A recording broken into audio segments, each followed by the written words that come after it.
Hey, everybody, and welcome to Lords of the Night. With me, as always, your Lord of Punishment. Say hi, slut.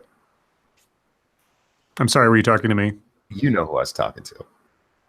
Say hi. Hi. I'm going to catch you with that. One day, you're not even going to be thinking, and you're going to say hi reflectively. One day, I'm not going to be thinking. Okay. Yes. All right. Okay. Satsu, your Lord of Pennies, is with us as well. Say hello. What up, Doe? And joining us tonight, your Lord of Polydubbing. Polydub is here. Say hello. Hey, everybody. And I am your far too aptly named Lord of Pain, Ranting Monkey, here to rant about, so many things tonight.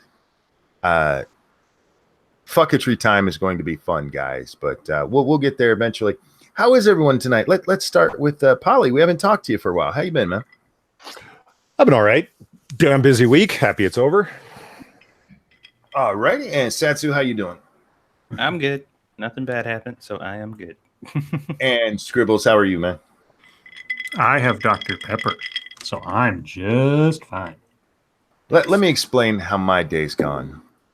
By all means. I posted on Twitter earlier that I was beat up from yesterday. Just walking around beat me up. That's how my body is now.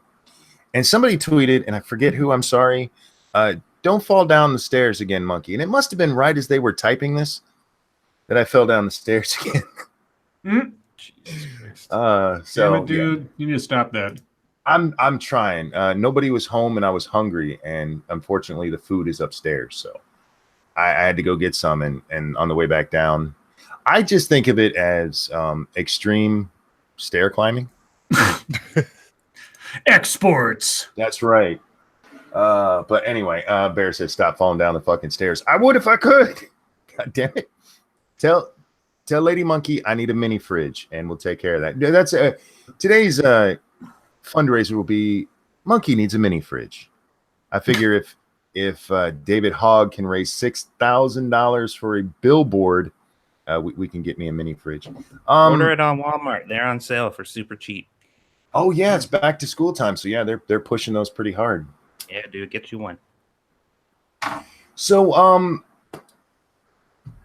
what do we need to talk about before news tonight? Besides Monkey Dick, Jim Jones, movies, video games, and smashing like buttons. Oh, Very good. and sharing our stuff. Yes. Pancakes. Pancakes. I like pancakes. I haven't had them in a while. You know what? I haven't either, honestly, but that's good because I don't like pancakes. I like waffles. Do you like waffles?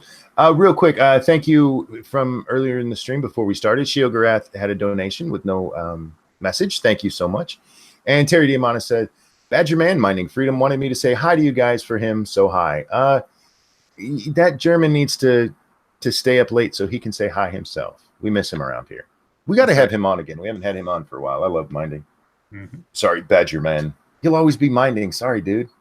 You did it to yourself. Man. Besides Badger Man, if you're not listening quite closely enough, it can kind of sound like Badger Man. Vagina Man. Badger Man. We'll get to Vagina later, guys. I promise. Yay. Until then, Scribbles, do we have news tonight? We do. What kind of news do we have? A series of explosions has been reported at a Syrian military airport. Can I say I saw somebody tweet this out, and my immediate thought, my very first thought was they're gonna blame the Jews for this. Go ahead and read the story. A series of explosions was reported late Saturday in Al-Maza, the location of a large military airport near Damascus. The private pro-regime news outlet Al-Mayadeen originally reported that Israeli airstrikes hit the airbase near Damascus with multiple missiles. However, Syrian state media later cited an unnamed military source denying the base was hit by Israel. Dun, dun, dun. So were they hit by Israel, and they're sort of like trying to save face by saying they weren't vulnerable to Israel, or were they not actually hit by Israel? I don't know. It'll be interesting to find out. Question. Yeah. I know. It'll be interesting to find out if the Jews did that, because I can see him doing it if there was a provocation there, but I haven't heard of any provocative actions from Syria recently. The Syrian Arab News Agency, SANA, and Syria State Television reported, quote, a military source denies the exposure of the Maza airport to any Israeli aggression, and the sounds of explosions that were heard resulted from explosion, I'm reading as written, resulted from explosion of an ammunition depot near the airport because of electrical failure, unquote. About 4 explosions were heard coming from the direction of the military airport Saturday, a Damascus resident told CNN. Quote, I assume it was from an airstrike because of the explosions afterwards and ambulances with firefighters that went to the scene, the resident said. Some clips of the explosions and the aftermath, seemingly filmed by phones at a distance, emerged on various forums including Facebook and WhatsApp. Video showed bright flashes of light in the night sky and some kind of explosion, but didn't reveal precisely what caused the blasts. So there you go. I think it was Russian meddling. See what I did there? Because the Russians. Okay. I thought it was a funnier joke than anybody else apparently did. No, it's just overplayed at this point. Russian meddling, Russian hackers, you know. I didn't get the memo, so I'm going to keep using it. I would have said it couldn't have been an electrical failure because Syria doesn't have electricity. Well, there's that too. Yeah. They're almost Puerto Rico. Oh, there you go. Yeah, I don't have much to add except shit blowing up in Damascus. That's new and unusual. The other news story of the day, I guess, was Meghan McCain taking shots at Trump through the eulogy to her father, which I thought was just really classy. You know what? The way I became aware of this was actually somebody quoted out her tweet about America always having been great. Yeah. And I didn't see that original tweet because I didn't follow that person, but I do follow Jim Acosta, who retweeted it. You know, because he's a unbiased journalist. You know, as I watched, because I saw quite a bit of what she said, but I remember earlier in the week how we had all of the bullshit about, you know, the flag at half mast and half staff. It's not a ship. I grew up as a Navy brat. It was always half mast. Anyway, and how it's politicized and he's being petty and how many people that were on that bandwagon were just so happy by what Meghan McCain was saying. Yeah, let me read a couple of the quotes here. And this is from John McCain's daughter at this memorial service that she was speaking at. We gather here to mourn the passing of American greatness, the real thing, not cheap rhetoric from men who will never come near the sacrifice he gave so willingly, the senator's daughter, Meghan McCain, said at a stunning eulogy laced with grief, anger, pride, and love. Quote, the America of John McCain has no need to be made great again because America was always great, she said, before being interrupted by an outburst of spontaneous applause at McCain's memorial service at Washington's National Cathedral on Saturday. Time out. I've actually seen the video. She paused for applause. She actually pauses, and there is half a second before everybody starts clapping for her. It wasn't, go ahead, I'm sorry. Well, I mean, there's... let's see. Here this is the commentary from Stephen Collinson at CNN. It was the most cutting moment of a funeral that operated on 2 levels. Cutting moment for a funeral? Are you kidding me? Yeah. First, it was a farewell to a warrior, a senator, a friend, and a father. But the service was also a prolonged allegory that served to highlight McCain's character and, by comparison, to condemn the politics of personality of Donald Trump by politicizing your father's funeral.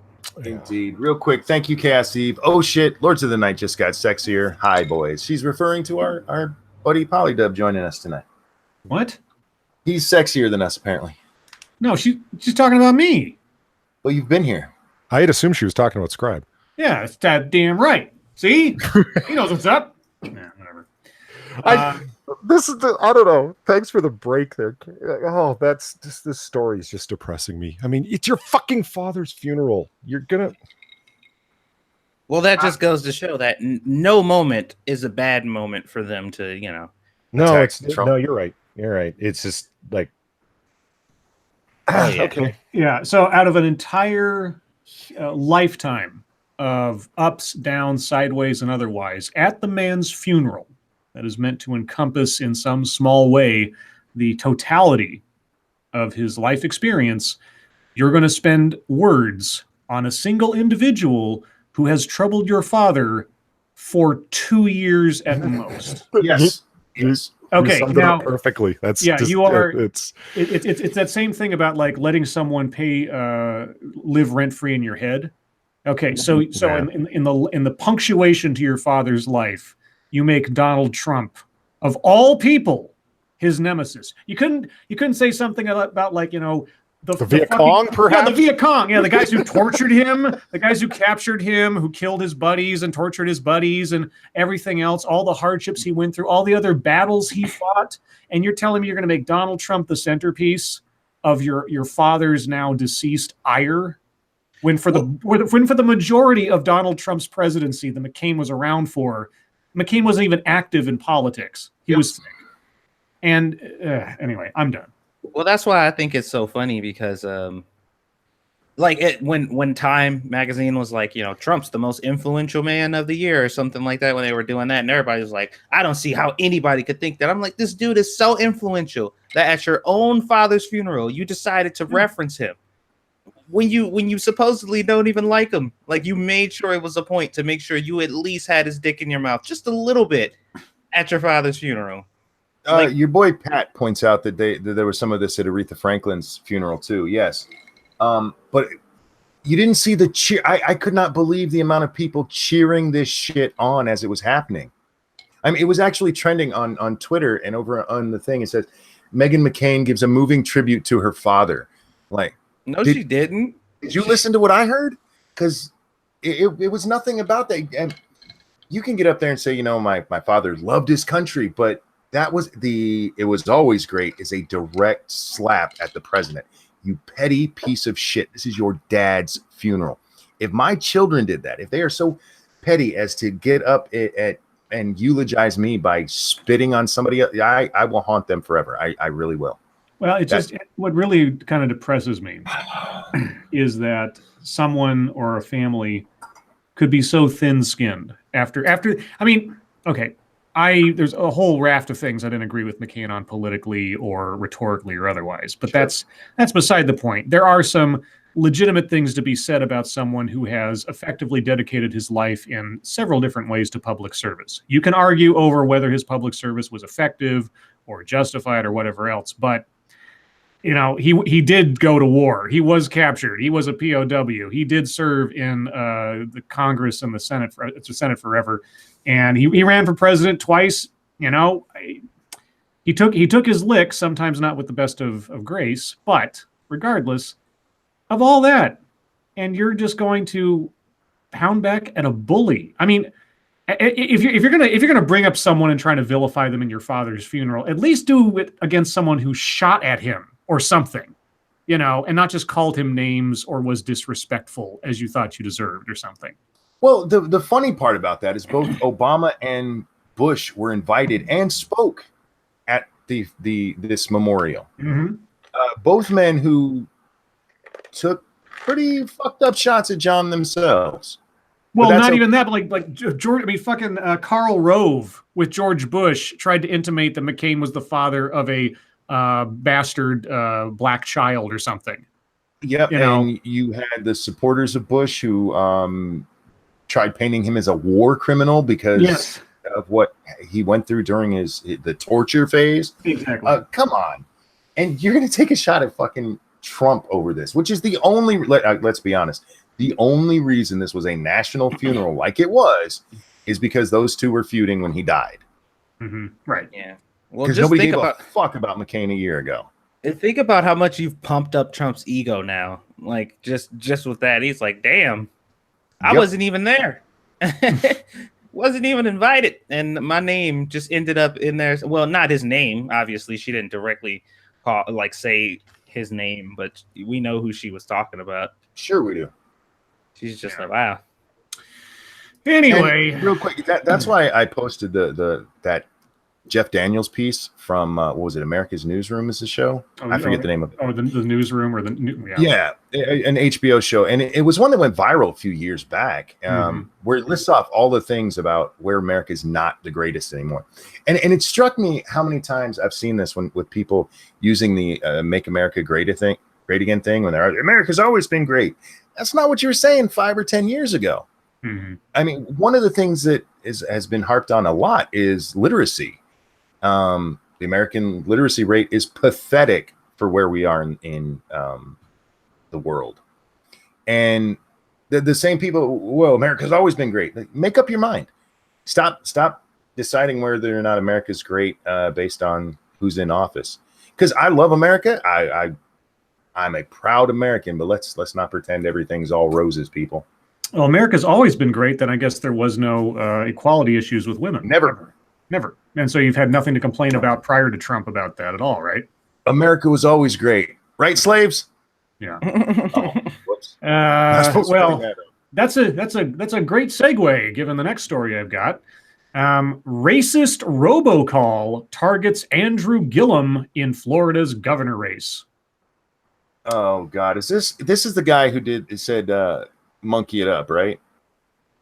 Well, no, this is the guy who was.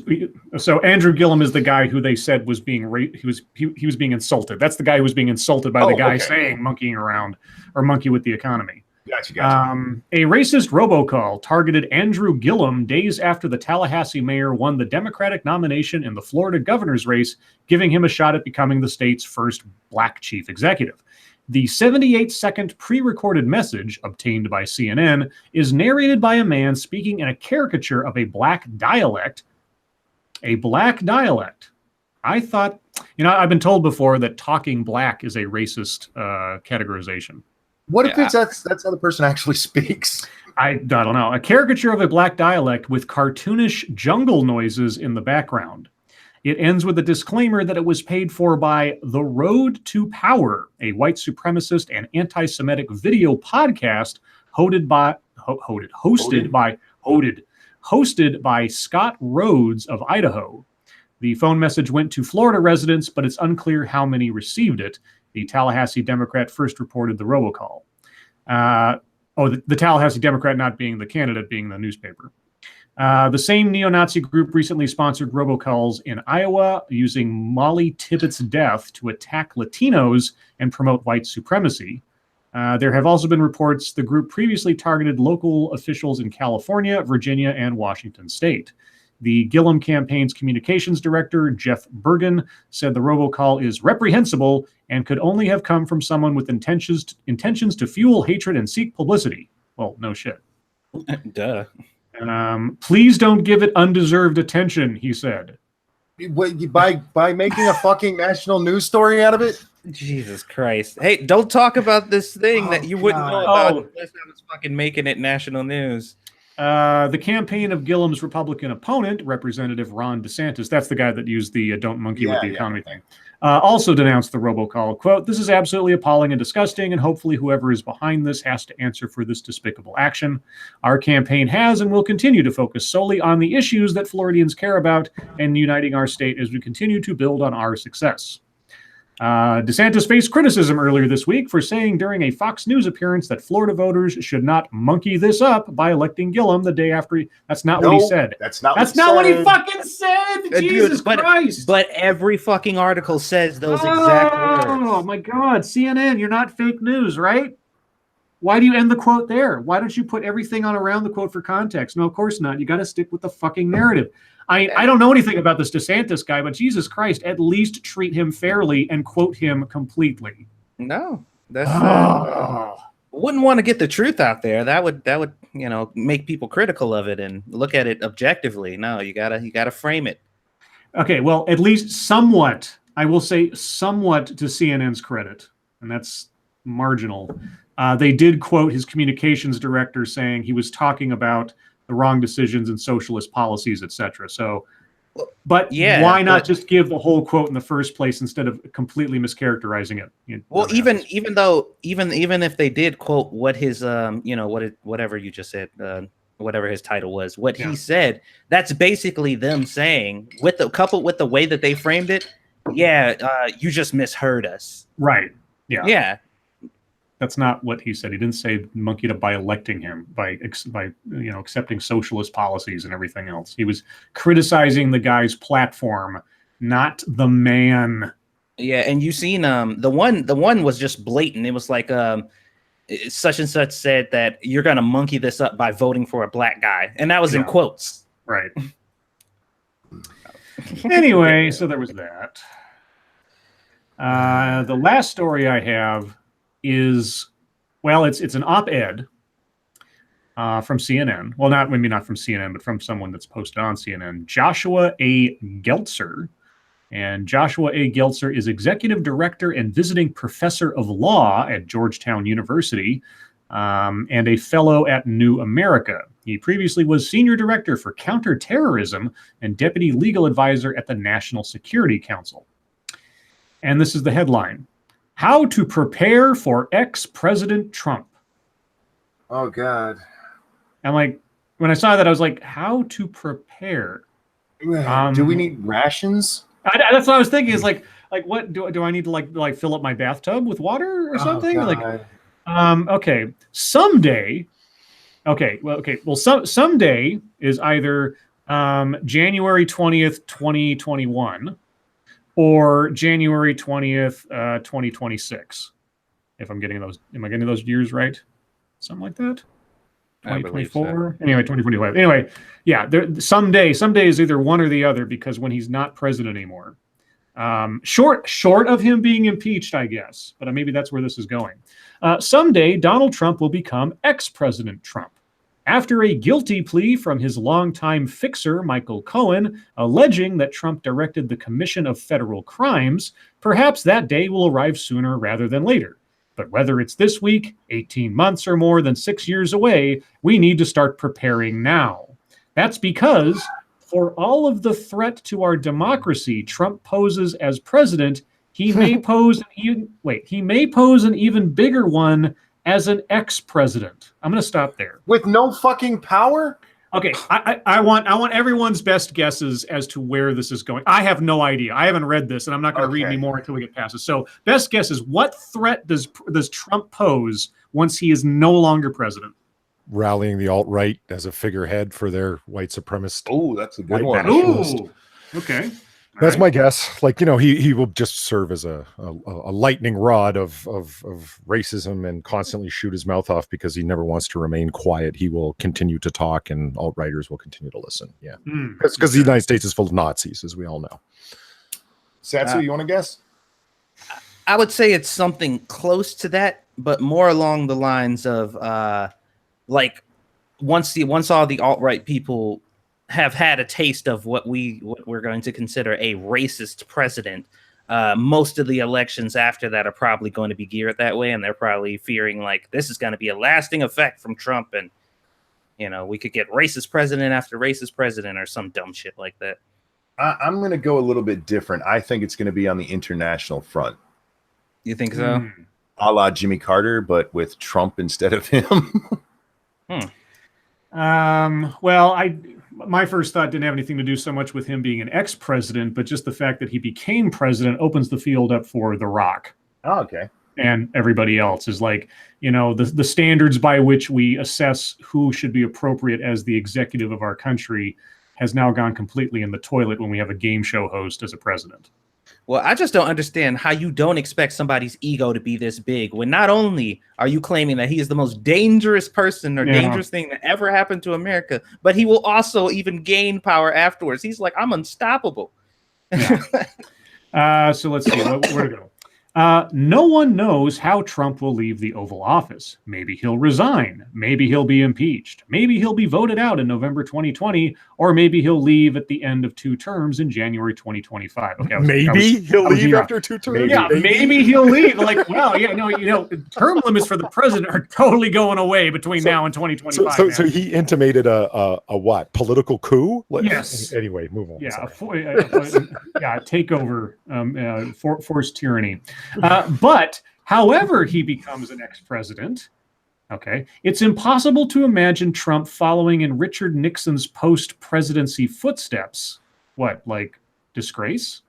Ones that literally traversed empty beaches in a solitary existence. I like not any other president, but Nixon, because the guy Yes. who was about to be impeached. Like that was really subtle there, Georgetown law professor. No one saw that coming. Good job. Whether Trump leaves of his own accord after 8 years or is abruptly cast out by a vote of the Senate or Electoral College, he is not one to go quietly into the night. Well, neither was Obama. What is that? What does that fucking got to do with anything? Or Clinton? Everybody went on their own crusades after they stopped being president. Some decided to just go into a quiet recluse, sort of like George W. Bush. But Jimmy Carter or Reagan, and George H.W. Bush. I mean, some people decided to take their causes further. Some didn't. Trump might do so and, go back into business. Okay, I don't know where this is going, honestly. If there's ever a class where you need to learn what fear mongering is, this should be the example that they show. Okay, yeah, I'm dying to know where this is going. Okay, yeah. Remember, this is the only presidential candidate in recent memory who refused, even when he appeared to be on the brink of losing the election, to commit to accepting the outcome of the vote. I think that was Hillary. Well, no, okay, let's hang on for a second, because he did. Yes, it's true. That part is true. To just say, I will absolutely accept it, and there's nothing wrong with not doing that. But when it came to practice, you literally had in this election a candidate who refused to fucking do it.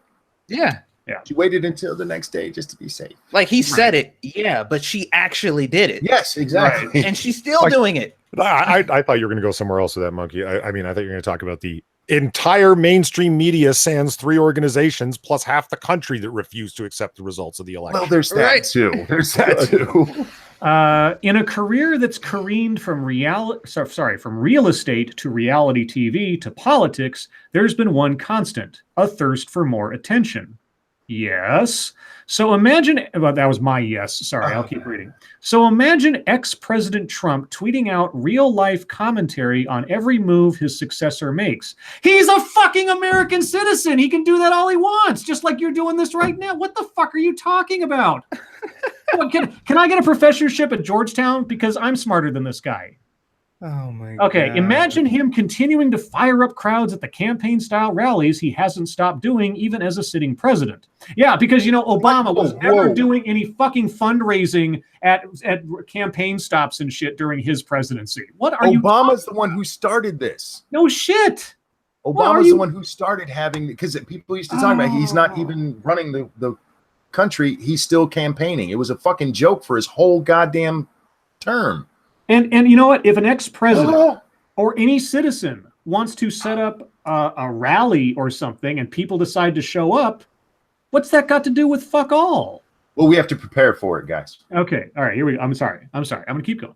Imagine him starting his own news media empire, just as he apparently planned to do if he lost in 2016. He would be loud.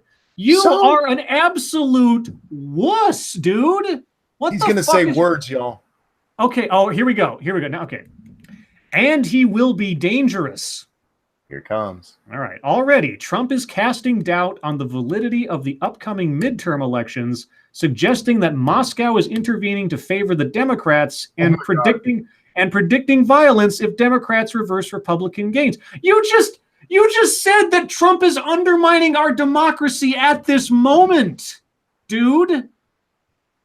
Wait a second. What the fuck is this? So saying the Russians influenced the 2018 or 16 election, that's just fact. That's okay. That's fact. But them maybe in influencing this coming election, well, that's conspiracy theory.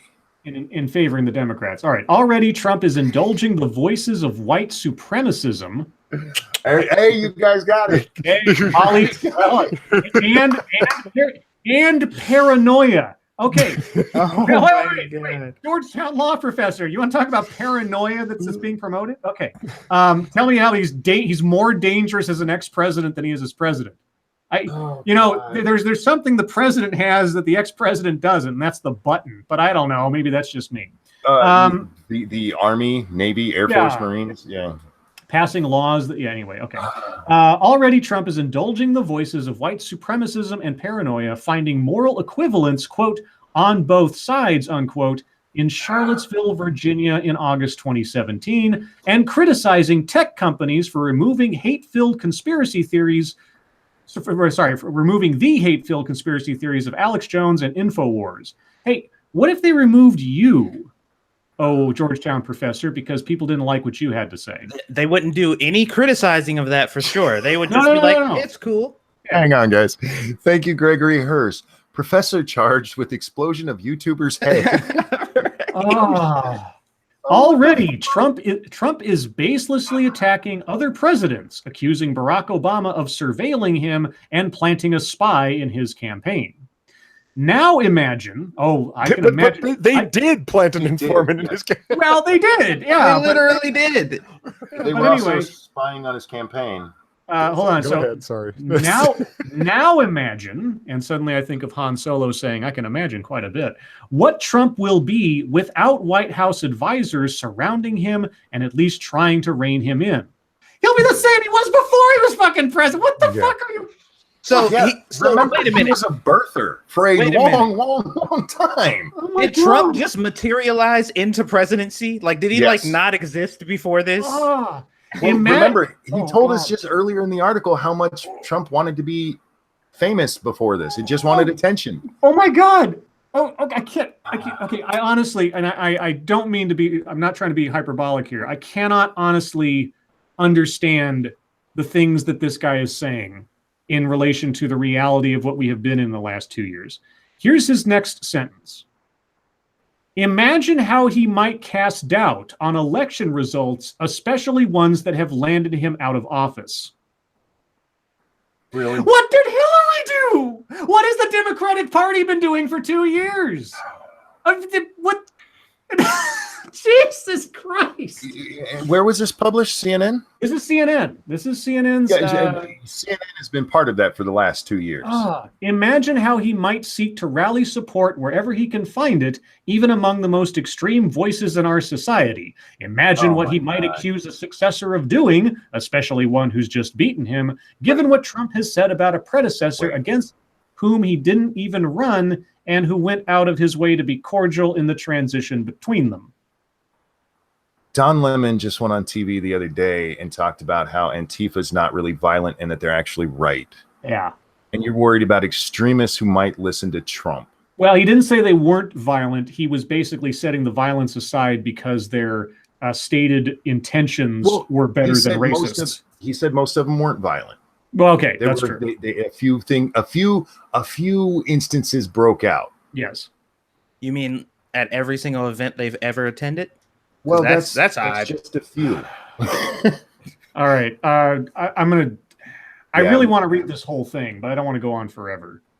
I'll tell you what. I'll save it for maybe deep topic time or something. Okay, because I do want to get onto MSS News because tonight's title, as far as I know, it's the first time I've ever done this, actually comes from an MSS News article. Oh my God.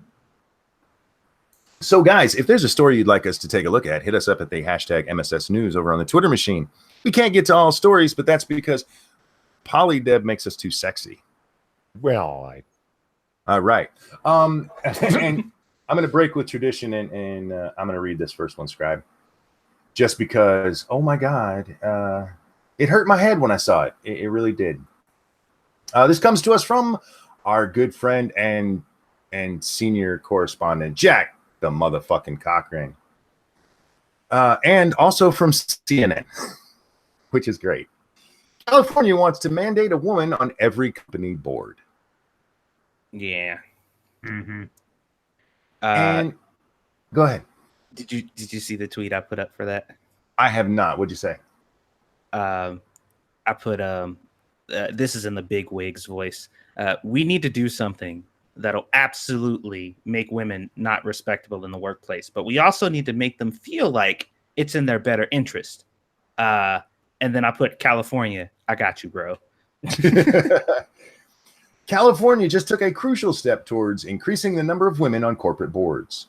State legislators passed a bill Wednesday that will require publicly traded companies headquartered in California to place at least one woman on their board by the end of next year or face a penalty. Research, and I love this, research shows that female representation on boards is key for women's advancement in corporate America.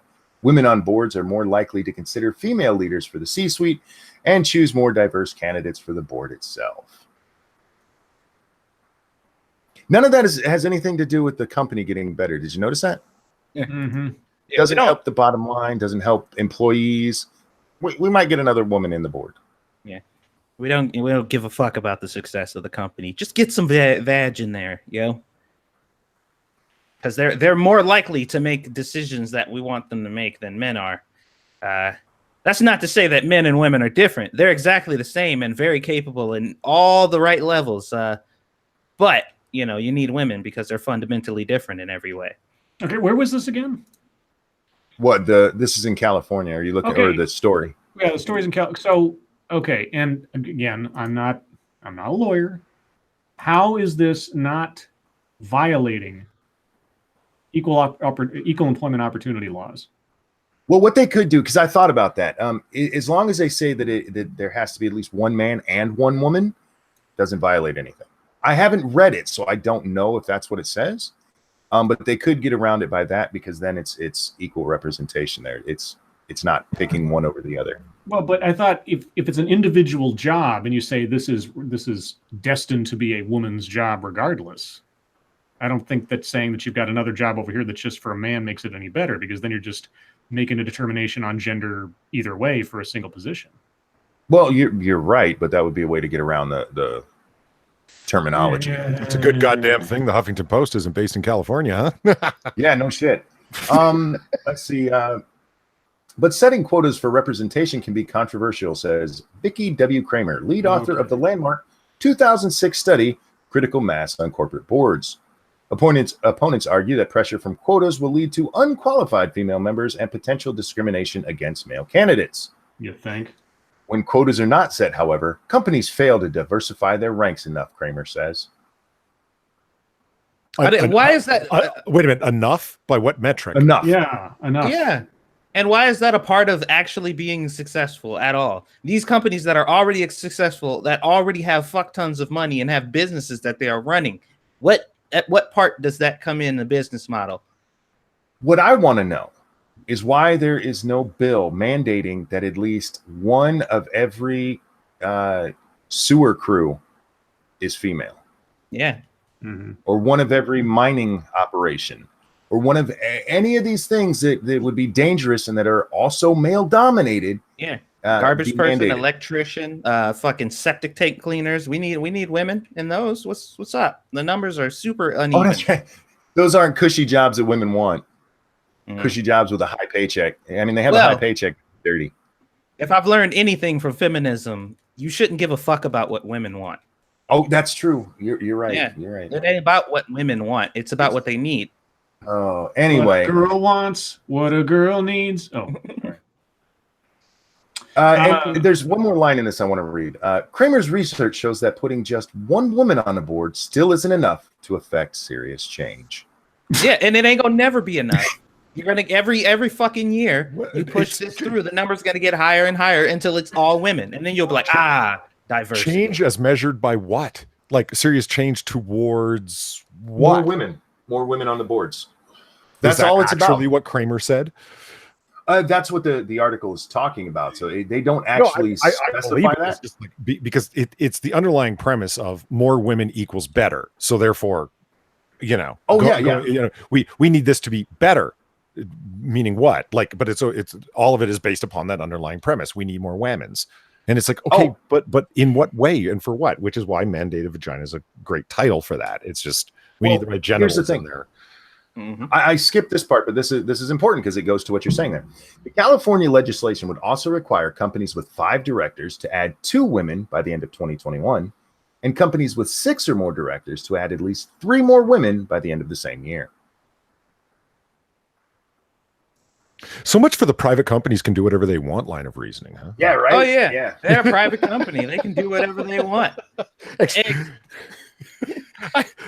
That is such an argument of convenience. People on every side use that statement whenever it fits their particular purpose of the moment. You know what I mean? I'm for them doing what they want, and this is a stupid law. It is. They're not showing that this is going to help companies. Which, by the way, if you take action as a publicly traded company that is not in the best interest of the company, that's against the law. You are mandated to be taking what you think are the best moves for this company because there's other people's money riding on it. You can't do something like this. That's the part to me about this that's more questionable than the equal employment stuff is if they don't think they're honestly hiring the best person for the job, that's illegal. Well, as the Alex Jones of the group, I like to talk about how this is all calculated because I truly believe that it is. What I think right now is there are not enough actual tangible, real cases of women being treated like shit in the workplace. Like they're not. There's not a lot. And whenever they talk about it vaguely, and there's never examples. Like you hardly ever see them. This will ramp that shit up. Mm-hmm. Most definitely. Just put a bitch in a very high-paying, prestige position who didn't earn it at all, and just have her there and see how the men treat her. All that shit will start to become true, and they'll be like, see? We told you it was real. We just had to manufacture it. But there it is, right before your eyes. They treat her like shit because she didn't earn her way here. I can't believe that we're still having these kind of stupid ass arguments. All right, that's where we'll let that one die. Scribbles, you want to take the next one, or you want me to keep reading? I'm good. Let's see. This one comes from Massive Dynamics. Man pushes 15 boiled eggs up rectum and tears intestines. Why? A man who pushed 15 hard-boiled eggs up his rectum had to undergo emergency surgery after tearing his intestines. The 29-year-old man had taken GHB when he made the decision and began to boil eggs with his partner. The man from the Netherlands has not been identified due to privacy reasons. When the eggs were ready, he peeled them and inserted all of them into his anus, according to Dutch Magazine for Healthcare. Why? That's a great title for a magazine. Dutch Magazine for Healthcare. It sounds like, restaurant. That's just the name of the thing. Before we continue with this article, let me get this super chat before it's confused with this article. Gregory Hurst, thank you. We call it the Kathleen Kennedy Preservation Act.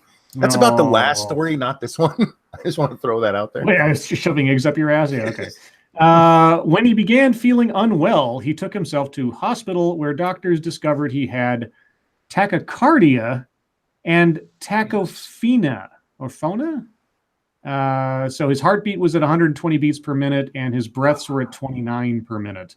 The doctors suspected abdominal sepsis and performed a CT scan, which showed a perforation of the pelvic colon and giant amounts of air and fluids in his abdominal cavity. The doctor said, quote, "This is why we deemed an emergency laparotomy? I don't know how to pronounce that. Necessary. The surgical procedure involved a large incision through the abdominal wall to gain access to the abdominal cavity and was performed successfully. The doctor said, quote, "The eggs were removed as well as we could, and the abdominal cavity was thoroughly rinsed." Jesus Christ.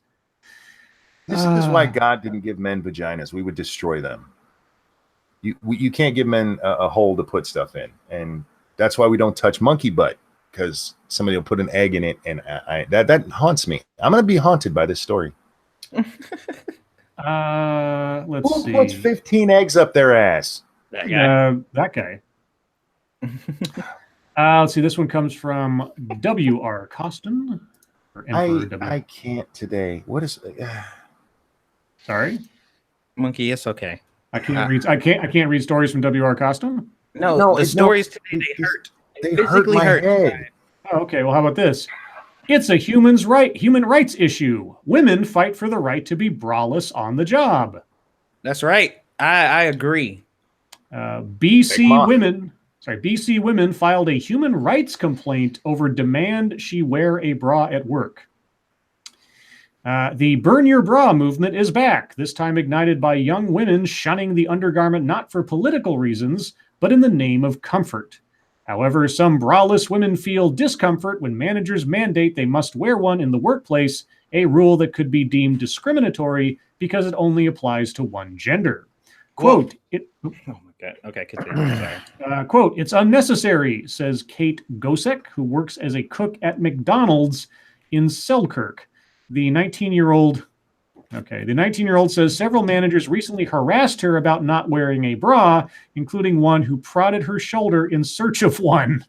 Wait, did they say cook at McDonald's? Yeah. Yes. Okay. Well, is it bad that that's the most offensive thing about this article? I could. Oh, and then they have a picture of the woman with her. Yeah. Well, she's there with her frontal assault in all its glory. Yeah. Anyway, there's not much more to that story. I can't read your super chat. Well, Thank you, Cryptic. I turned the AC up to high. Yeah, no shit. the funny part about that, though, is they say it's discriminatory because it's only against women. But if they put, if they came to the women and said, hey, one of our rules is not to whip your dick out, we want to make sure you know that. They'll be like, why the fuck are you telling us that? Well, she says in here, it's gender-based, and that's why it's a human rights issue. I have nipples and so do men. You don't wear bras because you have nipples. Unless you're wearing very, very selective bras. Do they have nipple-only bras? Yes. They're called bikinis. All right. Hey, they're your titties, bikinis. woman. When you accidentally hit them on a grill, good luck. Let's see. This one comes from Captain Brambles. Okay. Man claims to be baby who vanished 32 years ago. Holy shit. A man reportedly wants to prove that he's a Colorado baby who disappeared from his crib more than 3 decades ago, but authorities have expressed doubts about his claims. The man contacted officials claiming to be Christopher Abeta, a 7-month-old who vanished in 1986 from his Colorado Springs home. Investigators said Friday they are testing the man's DNA, but are skeptical about whether he'll be a match. Quote, unfortunately, at this time, it does not appear this will be credible information. However, we are working to confirm, Colorado Springs Police Commander Jeff Jensen told the newspaper. However, the Abeta family said they are holding out hope until the test results return next month. Quote, you want it so bad, his sister Denise Alves told the Gazette. It doesn't stop. Regardless of the outcome, if it doesn't turn out to be him, we'll keep seeking answers. Abeta was reported missing after his family woke up and found he wasn't in his crib. No suspects have ever been named in the case. Well, I mean, I hope it's him, because then maybe the family will have some answers. And if you look at the pictures, no, that's an age progression. Oh, I thought that was a photo of the guy who was claiming it. No, that's an age progression photo of the baby. Yeah, I'm surprised they didn't put the photo of him in here. Yeah, because if he's given his name and everything, then let me see. Let me see if I can find just for an eyeballing myself a picture of the guy real quick. And still they don't give us a photo of him. They just give the age progression. So I can't tell. But anyway, what was the next one? Oh yeah, so this one. I'm sorry. I'd say we need to get that one from MASH. Yeah, I was just about to do that. Cool. This one comes from Mashisu, who apparently sent it to us last night, and we missed it, which does happen from time to time, guys. Campus discourages September 11th memorial, citing bias against Muslims. So we're not even allowed to. Oh my God. Well, because if I'm completely off base here, but wasn't it Muslims who caused 9/11? Yes. Oh my God! Look, Hashtag not all. Not all. No more Black History Month. But the people who did it were followers of the Islamic faith. Look, no more Black History Month because it's biased against white people. Oh. And Asians. Administrators at Ripon College in Wisconsin have ruled that a September 11th memorial cannot take place on campus because it may offend Muslim students. The private school cited bias reports that were filed during last year's September 11th Memorial Project, a project that was a part of Young America's Foundation's iconic patriotism initiative. What?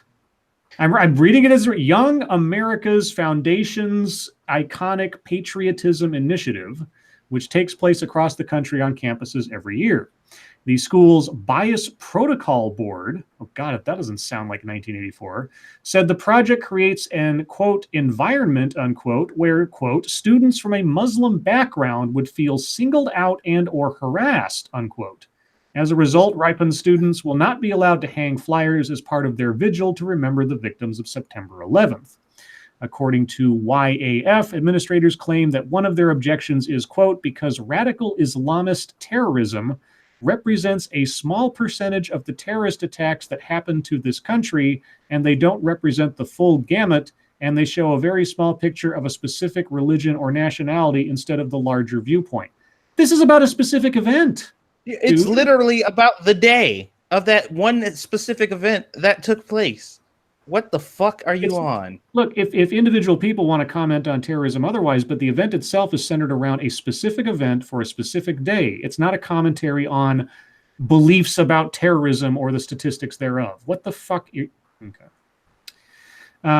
Quote, this attempt by Ripon College's Bias Protocol Board to sanitize the truth out of remembering the anniversary of September 11 proves the necessity of YAF's iconic 9/11 Never Forget project, as well as the need for bold YAF activists. Now, fuck you. It's got you're inserting yourself into this and your political idea. If either you're memorializing the victims of September 11, or you're turning it into a political statement. What?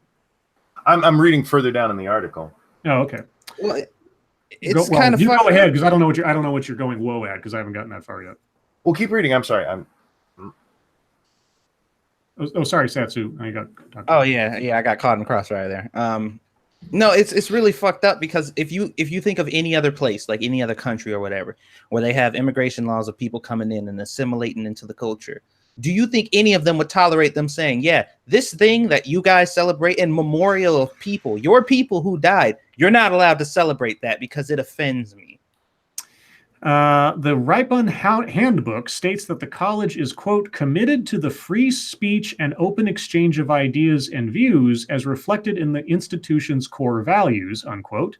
But this commitment, quote, requires the confrontation of challenging issues in the context of civil discourse and intellectual inquiry, unquote. Sounds like a bunch of bullshit. What? Okay, students can combat bias by, quote, participating in on-campus programming around multiculturalism, diversity, and social justice. See, Monkey, you remember when we were talking about, like, we really got to get into what's really going on campus with different things and where they are, where they aren't. Sure. People that have large megaphones on campus, well, they have outsized voices in that way. And BIRTs are everywhere, BIRT, bias incident response teams. Mm-hmm. And they're on campuses and they're in the corporate world as well. They go by different names, but generally bias incident response teams. And they're thought police. They roll around campus literally as a group. They've got jackets and shirts and shit with BIRT across the back. They're on my campus. And they love posting boards. They love doors of professors where they will post stuff, grad students and stuff like political cartoons and so on. And they don't have any authority to take anybody down. It's not like they're rolling around with guns, but they write up reports, which then get submitted to the head of the faculty, the head of the department, the board of chancellors, and the president and vice president's academic. Like it just goes on, and they have to read these and they have to respond to them. And this is because it's been mandated that, what are you going to say? That it's about kowtowing and bending under to the pressure of establishing these groups in the first place that roll around and do these things. It doesn't surprise me that they're literally looking for a problem. Unsurprisingly, they always find it. And unsurprisingly, they found, like, 9/11, Muslims, there's an issue here. So they wrote up a report. There's nothing particularly amazing about that. It is frustrating. I agree with how infuriating the idea is, but trying to combat with a reasoned argument as to why it makes no sense that, hashtag not all. I hear you. I agree with it. But the problem is the bias incident response teams and the kowtowing, bending under attitude that led to them being mandated in the first place. That's the issue. You're always going to have assholes who are going to have a fucking problem with everything. It's giving them institutional authority and where the problem lay. I would agree with that. Yeah. It's the power of no. Some of these people are the people. This person here who looked at these complaints about 9/11 memorials and said, "This is going to be a problem." Somebody need to smack him in the nose with a newspaper to say no. Bad dummy. It's like I appreciate your concerns and we'll take them under advisement. And yes, then, exactly. To the bottom of your inbox, the very bottom of your inbox. I'm like, Monkey, this idea is growing on me more and more every day. It's needed. It is desperately needed in this country. The rolled up newspaper and the no. Yeah. No, the line that I said wow to, Scribe, is the very next line. Oh, go for it. We offered up alterations of the poster that would have shown non-Muslim terrorist attacks. Jesus Christ. Are you fucking kidding me? In memory of the Muslim terrorist attack that took place and killed your family, we're going to present some non-Muslim terrorist attacks because that's irrelevant. That's amazing. Isn't that insane? Where they're like, this dude killed your family, but we're going to send you to the court hearing of some other dude who did something else. And that should still make you feel better, right? See, it's not just Muslims that do terrorism. It's also the Irish. What the fuck? Oh, my God. I get them trying to appease the people that they're trying to get these by, but are you fucking kidding me? Holy fuck. For 9/11 memorial, we're gonna talk about what? Oklahoma City? Lockerbie, Scotland. Me, dude. I'm gonna have an intellectual breakdown. I can't take this it. fucking day, man. Okay, we're gonna call it a wrap there, guys. Sorry we didn't get to very many of those, but we have other stuff we need to get to. So we'll have to do a day where we catch up on MSS News. We're falling a bit behind. With that, it's on to YouTube time. And Satsu, what have you been working on? Oh God. I released a video on 2 Cents Plus for the Crunchyroll incident, the thing that's going on with them, and addressing the controversy of the new anime that they released, their original anime that they got coming out or whatever, and how the promo for it had a very unsurprising lack of talking about the actual show in it. I did a video on that. I also recorded another episode for The Walking Dead because I haven't been playing that in a while. And I was going to do a video. I had it pretty much done and I was editing it this morning. And I was just like, I don't care about this anymore. Because but what I think I'm going to talk about is the new one with the dude who set the monkey in it up or whatever. I am going to talk about that story and the correlation between the two.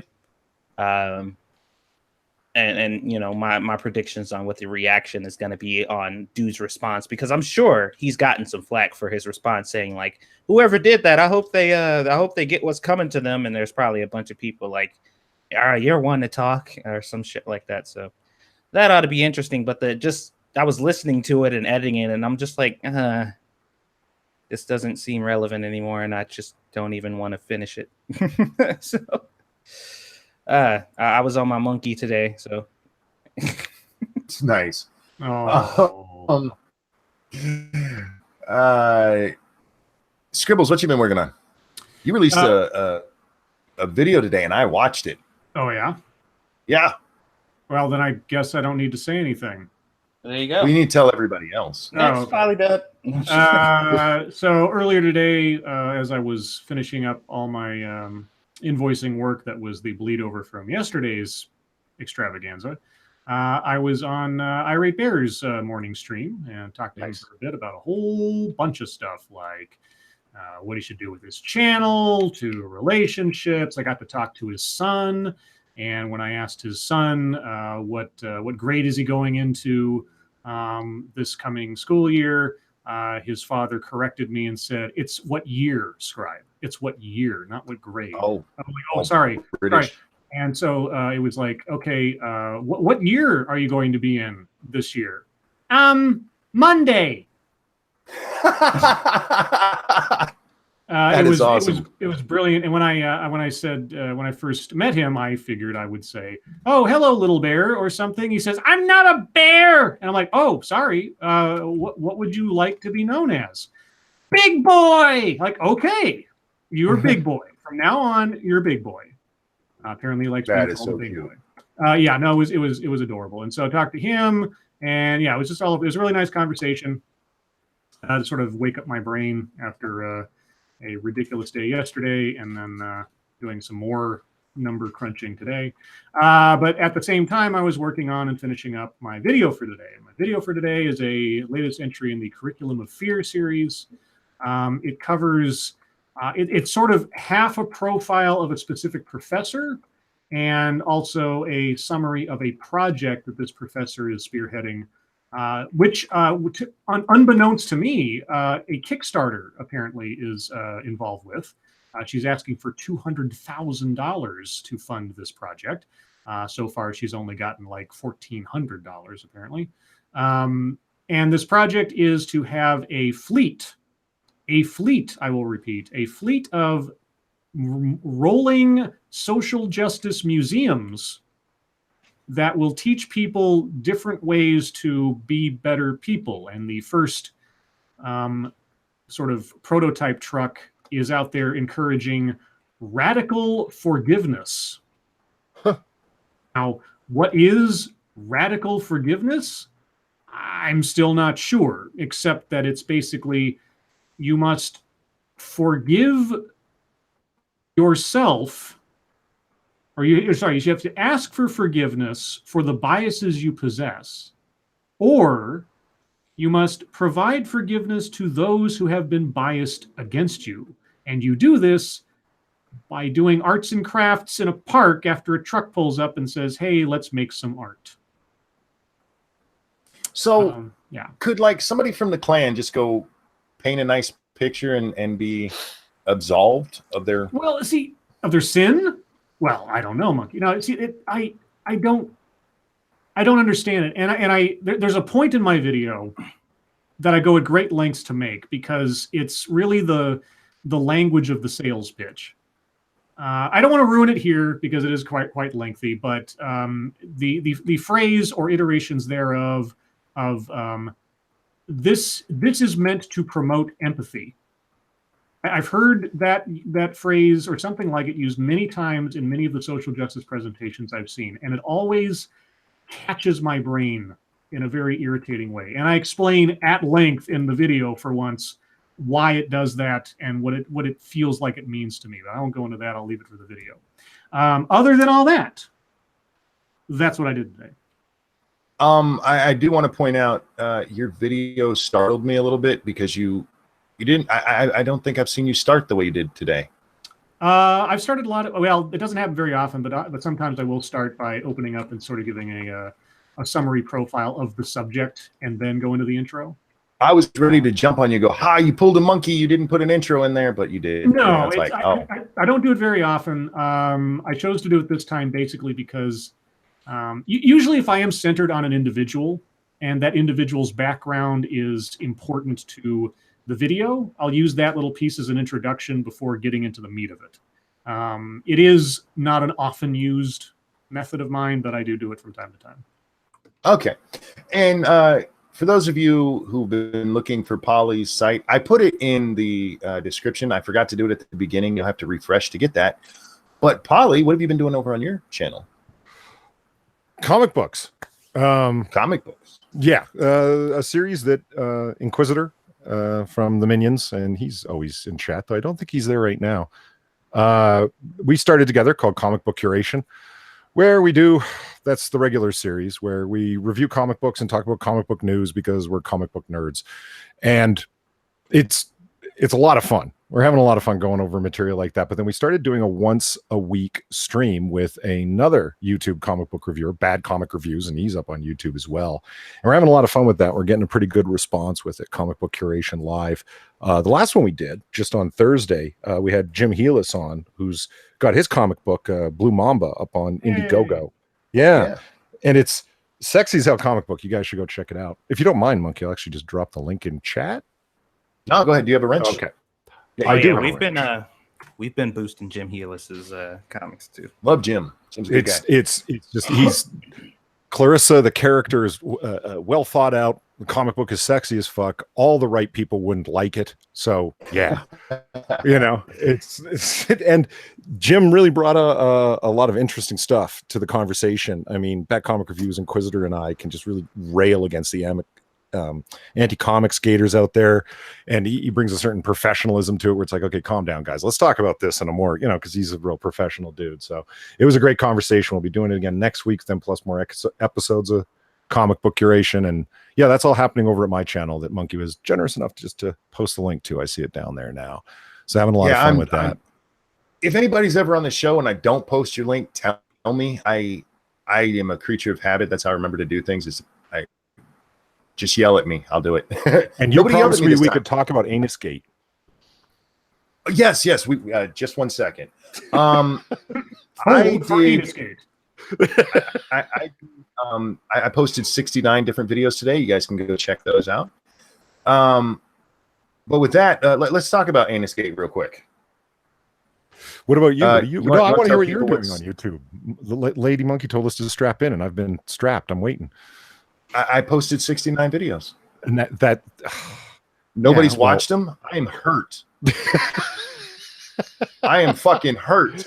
I was expecting a spiel, a pitch. I've done that the last 2 days, man. I ain't do shit. I fell down the stairs. That's what I did today. Yeah, Monkey, goddamn it. Actually, I have a question about you falling down the stairs. Yeah, what's up? Do you have a railing on these stairs? Yes, I do. Do you use it? I do. Like actually? Yeah. No, like and you I still actually manage to fall.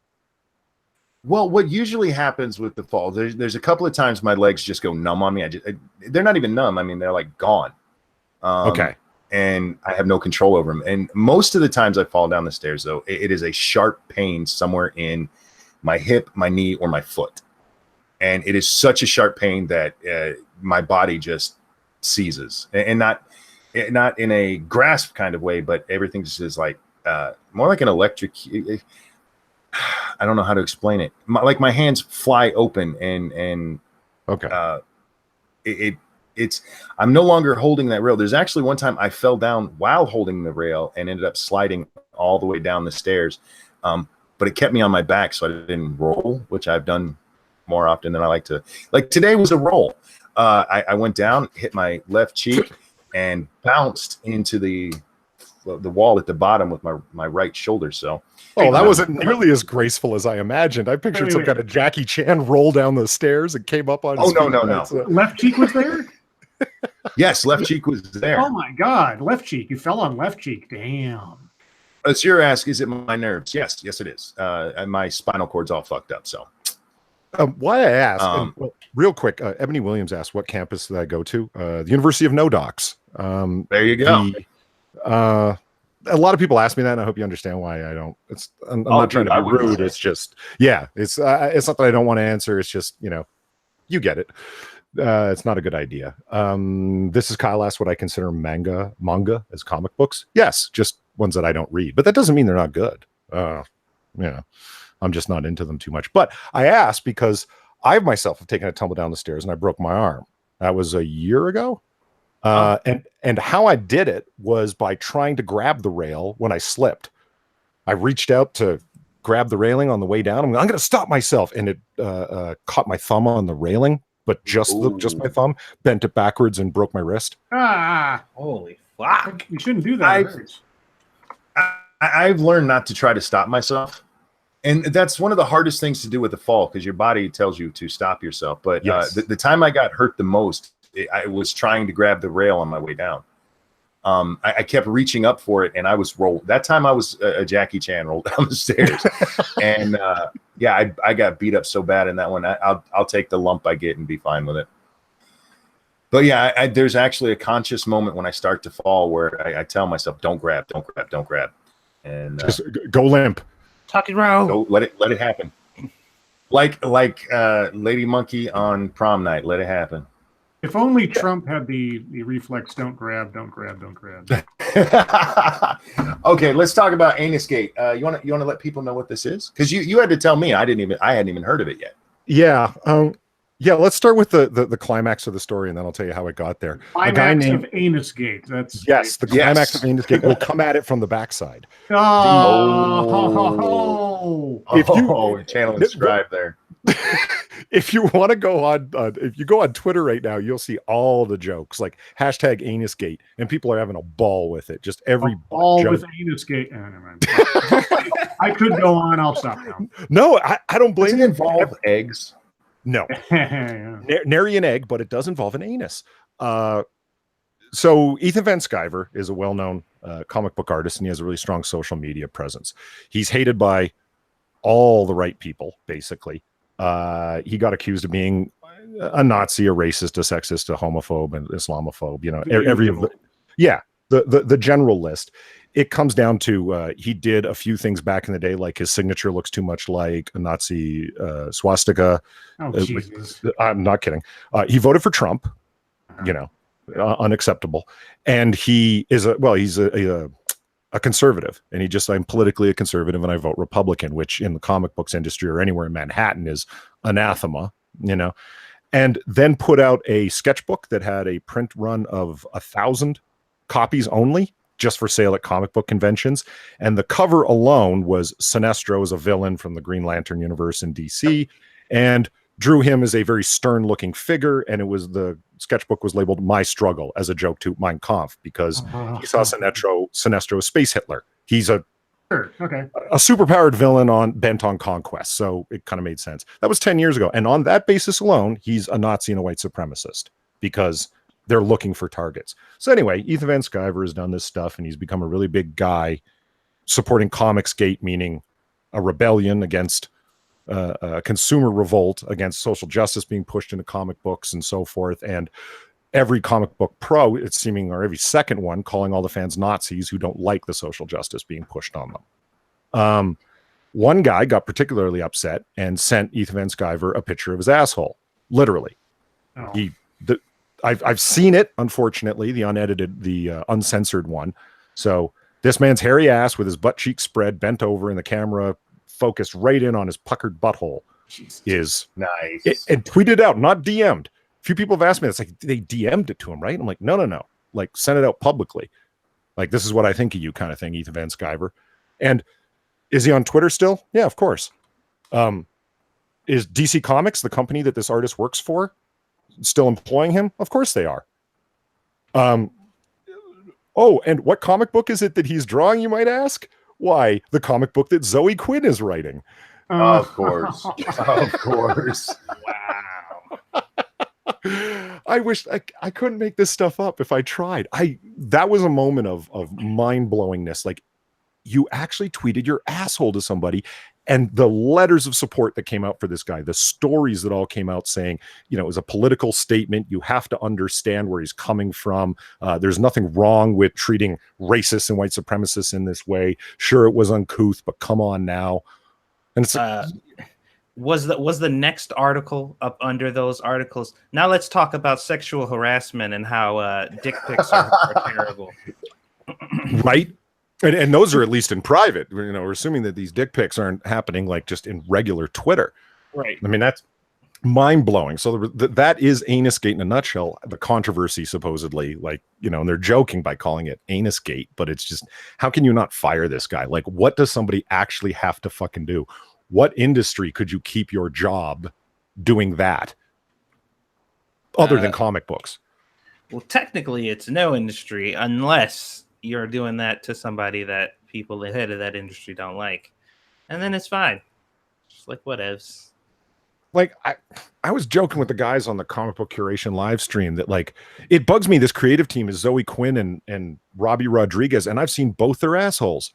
I find that bothersome. Yeah. Ew. That's disturbing. So there's more than the narrative goes. There's only a few so-called comics gators out there, or people that are they're not fans of being called Nazis. You know, they're not willing to toe our progressive line of LGBTQPOC, you know, LMNOP isms. So it's a small group of malcontents. They're angry white men. They're just racist. Let's ignore them. There's actually thousands of these people. This is how Ethan Van Sciver, with his first comic book, was able to pull in over $500,000. It's that level of support for somebody who's saying, I'm not going to push social justice on you, and I appreciate my customers. Can you imagine? That's the extent of this man's claims. That's the whole basis of Comicsgate is don't call us Nazis, write good stories where you don't push your politics on us. That's it. And that's met with, you're a racist, you know. Johnny Hellcat, thank you. No one needs to see a winking brown eye. Well, if you go to this hashtag, you're going to see more than one, actually, because there's been a rebuttal picture, it looks like. A rebuttal. A rebuttal. See what I did there? But yeah, wow. The next time somebody gives me guff on here, I'm gonna send him a picture of Scribe's ass. What? Bad comic reviews ass. Could Ethan Van Sciver go to the UN and talk now? Yeah, good question. Yeah. Jesus. Should be allowed to. That'd be amazing. And on that note, let's get to some other internet fucketry today. Do you got? Oh, sorry, Cryptic. Thank you. I bought comic books for over 10 years. I've stopped buying them in the last 2 years due to SJWs. Well, I haven't bought comic books seriously in a long time, but once I saw that that panel where the woman villain gives up to the other woman because she's a woman, I was like, I don't need to read anything anymore. I stopped collecting comic books after the Spider-Man Clone Saga. Oh, that was so bad. Yeah, that pissed me off royally. Yeah, I don't blame you. Everybody says it was one more day. No, the Clone Saga was worse. The Clone Saga went on forever and was the part I hated the most was, hey, you know that character that you've been following the exploits of for the last 25 years? Yeah, he wasn't the real one. Oh, bait and switch. And bait and switch again. Oh, and we're going to bring back a character that nobody gave a shit about except for the fact that he was the excuse for the Punisher to be created. Yeah, stop. The Jackal was not a cool character. Give it up. Anyway, I could go on. Does anybody have fucketry before I get into mine? My fucketry probably is in alignment with yours, since I've seen pretty much the things that you commented on today. Okay. Scribbles? Nothing pops to mind, but then I've been busy with different things today, so you go for it. Polly, did you bring anything other than anuses? Not that there's anything wrong with bringing an anus to the table. I mean, well, I'm bringing an anus to the table.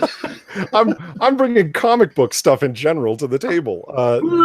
But my piece of internet fucketry is just popping over to the Mary Sue, as I often do, because it's an endless supply of stories about comic books, because I think they should have a authoritative opinion on this stuff. The title of this article that caught my eye is HBO Asia is bringing up a Japanese female Sherlock Holmes in Miss Sherlock, and we're not mad about it. But that's cultural appropriation and Asian washing. Well, I believe the term you're looking for is yellow washing, but yes. Sorry. Oh, well, I'm not as much of a racist as you are. I try. I just love that, and we're not mad about it. They have to specify that, because just so you know, we actually accept this. So it almost sounds like they're surprised by this revelation, and we're not mad. Yeah, because we should be, but we're not. But it's the Mary Sue. They're mad about everything, right? So we might as well just come right off the gate and say, yeah, by the way, we're actually going to say something positive. So that's I could go on about the Mary Sue. If it was the reverse, if it was an Americanized version of an Asian folklore character, I'm sure they would have the exact same reaction. It would say, and we're mad about it. Right. Yeah. Let's talk about how this is problematic. Real quick, it was brought up in chat, Ralph Gate. We're not going to discuss that. The short part of this is the Ralph retort on his Discord. There's people who are calling for false flags, and there's David Sharat and V and Sargon got in there to throw shade at him, and they're throwing shade back and forth. Drama Channel is going to drama, guys. That's my thoughts on that. Oh, I guess the one thing I did see today, which I'm still not quite sure how to see it. So, as you may know, the video game expo PAX or whatever is happening up in Seattle. And Dragon Con. Dragon Con. And Mundane Matt posted a picture of himself grabbing onto a large stone. Oh no, that's not Dragon Con. I thought you were talking about the other thing. Oh yeah, I saw that. Or I think Jeff Holiday. Jeff Holiday did it. Yeah, he posted it. I don't know if it was. I can't remember if it was a retweet or not. That's actually hilarious. Yeah, he said, "Who's going to stop this guy?" or something like that. When will he stop? Yeah. No, there was the other one going around. Because at Dragon Con down in Atlanta, there's one little tiny booth set up that says Keck something, and this bitch is freaking out because it's racist. It's white supremacist. Yeah. No, it's not. Shut up, you idiots. Keck, the way Keck is used now, I don't care if he was an ancient Egyptian god or whatever. People dug that kind of shit up later. Keck is literally laugh out loud. It is a translation that one side, I believe it's the Horde hears from the Alliance, or the Alliance hears from the Horde, I forget which. When the other side types LOL, it comes out KEK. That's where it fucking comes from. Yeah, but they only want to talk about the origins of things that don't mean the same thing anymore when it's relevant to them, because you're literally being laughed at. Yeah, we can't sing songs today because 100 years ago it meant something else, so you should stop singing it. But when you tell them the origins of that, they're like, "Well, things change, and now it means something different because now it's convenient for me to say that." All right, now here is my actual YouTube fucketry or my internet fucketry for today. I'm going to read you two tweets, okay? They both come from the same person. The first one says, "Only if we could understand the difference in freedom of speech and freedom of hate speech, which leads to terrible things. Why can't we respect each other's beliefs? Did any Muslim ever made a cartoon against any religion?" I'm obviously missing something. What? Oh, we'll get to what you're missing in just a second. Did any Muslim make any cartoon against any other religion? No, they have holy scripture that does a good job of that on its own. Yeah, and you know, there are Muslims who have cut off people's heads for being different religions, but let's not. Isn't that an interesting comparison? Like, if you go to a Muslim and tell them, like, you know, a diehard, you know, follow the book. It's like, yeah, your religion is stupid, mine's is better. They will murder you, like literally kill you, and then you're like, I'm going to draw a comic book about yours, and they're like, that is the worst thing you could ever do. Well, I'm glad you brought that up, because here was the tweet that led me to go look at this woman's timeline. This is what she actually tweeted out, and this is in response to somebody else. "Okay, send me a pic, or send me your mom's pic. Let me make a vulgar cartoon of it, and then I'll have my freedom of speech too, and give you a valid excuse for murder if you ever loved her and carry some self-respect. I love our prophet Hazrat Muhammad more than anyone." I saw that. That's the part I saw. I didn't get the rest of the context of it. If she draws a picture, a vulgar picture of your mom, you're justified. And remember, her word there is murder. Mm-hmm. Murder is different than killing. You know, those are two different things. They can be the same. A killing can be murder, but not all killings are murder. If you draw a cartoon, you're justified in murdering somebody. And this is a verified account on Twitter. Yeah. Well, of course. Has this person had their Twitter account suspended by any chance or anything like that? No. Well, this kind of plays generally into what I was saying before. It depends on who says what about the thing. You could get away with all kinds of fuckery on Twitter. Start a sock account, like I totally haven't done, and tweet out all kinds of madness. You can tweet out nudes and every other fucking thing.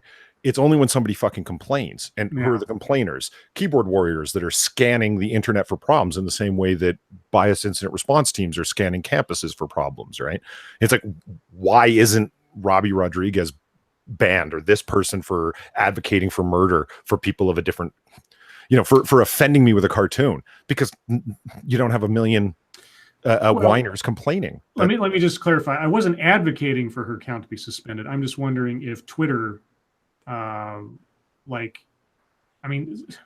can't imagine, even nobody reported as complaining, that someone somewhere with some authority didn't see this and decide that this isn't a violation of the policies even in the absence of a direct complaint. No, I definitely understand what you meant. Like, and, No, I know. and I hear you, That's- but like, yeah. but who's looking would be my question. Can we Yeah. really expect with the millions of tweets that there's anybody like Yeah. literally looking Well- at all these? I would say not. Well, verified account. What does verified even mean? I've always kind of been wondering. Like, Nothing anymore. Yeah. What was it supposed to mean? I guess. This It was person is supposed this to- person, like that they're Yes. not a sock account, a fake parody account, that we've confirmed their address and their identity in some fashion or another. But really, it's a stamp of approval at this point. It's Yeah, that's what it used to be. It used to be verifying who you are, and then they actually started this really with Milo. It became a stamp of approval. They took away Milo's check, not because Milo is not who he said he is, but because they wanted to punish him, and they made it a stamp of approval from Twitter. Isn't that after funny? they made an announcement that it wasn't. Yes. We have verified yes. that this is not Milo, is what they were. Yeah. Well, to your point though, Polly, about the complaining, I agree with that. You see this a lot on Twitter and on YouTube. Why isn't this banned when this was? The only thing I'll say to that though is with the Candace Owen slap, she got slapped like within 5 minutes of tweeting something. Mhm. Now I don't know how fast reporting usually works, but I've seen all kinds of people talk about. I've reported this and it still hasn't been taken down. There seems to be at least people who are looking at certain accounts a lot closer. True. Yeah. So to me, the big thing here is this is a person who is literally saying out loud, it's okay to murder somebody over a cartoon. And I can't even fathom that thought. And then then they turn it into, well, we have to tell the difference between speech and hate speech. Really? You're talking about a cartoon who makes fun of your God. Here's the thing. I don't subscribe to your God. I can say whatever the fuck I want about him. His laws are for you, not me. Well, here's what I would do if somebody actually said that to me. I would send them a picture of my mother and I say, go ahead, because I have the humane self-control not to get offended by a cartoon. I would actually, Monkey, I would say that it goes a little bit further, but in a different direction than what you're saying. It's like, I don't subscribe to your God. Those rules are for you, not me. I would generally agree with that. But if you think about it, it goes even further. You have National Endowment for the Arts, NEA, funding Piss Christ. Sure. As an example, and for you guys obviously know of it. It's a small it's a great looking photo until you know what it is. Yeah.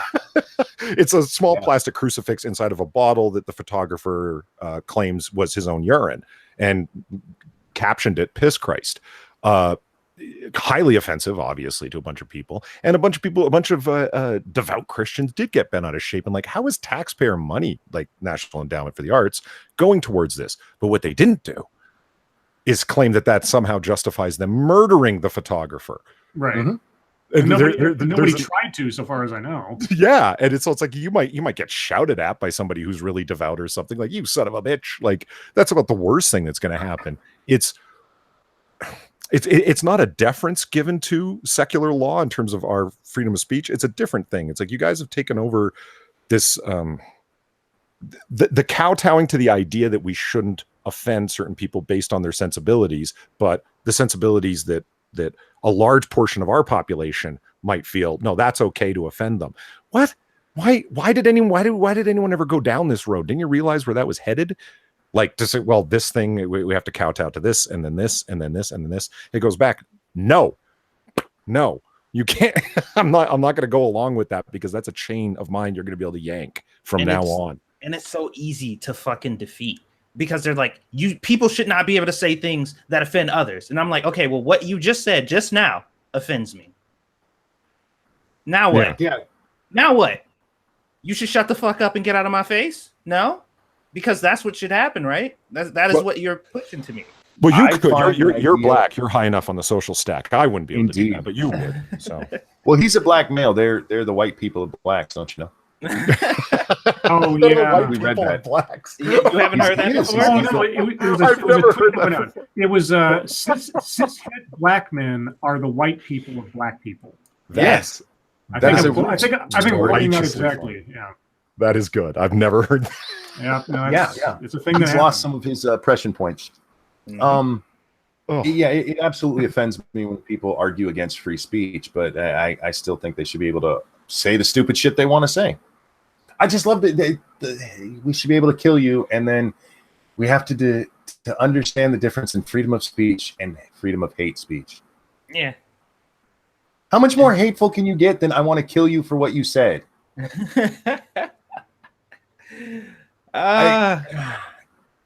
Seriously, this I should have named this "My Brain Fucking Hurts" stream, and I would have if I knew all of the stories you were going to do. I'm actually mentally exhausted. Like, Oh I'm my not even God. joking either. Like, I'm not being funny, or it's just actually been. It's just so much stupid. But with that, guys, it is the bottom of the hour, and that's your time. Questions, comments, concerns, complaints. We did comms last time, so throw them into the chat now, and we'll do our best to answer and respond. Well, just remember, throw question marks at the end of it if you have questions for us, so we know that's what it is, and not just chat between you guys. Go ahead, Polly. I'm sorry. No, it's all right. The Just Angry didn't put a question mark at the end there, but I'm going to imagine there's one there. No one has ever kowtowed to my religion, which is witch/pagan. We are still confused with Satanists and such BS. Well, that has been kowtowed to. There's this central square in the middle of this Florida town, and there's a nativity scene there every year. Well, we got to put up our our altar to Satan or whatever other minor pagan god from back in the day. And it's like, yeah, you're doing it just to be a dick. Like, should I not be able to put up my religion here? And they did.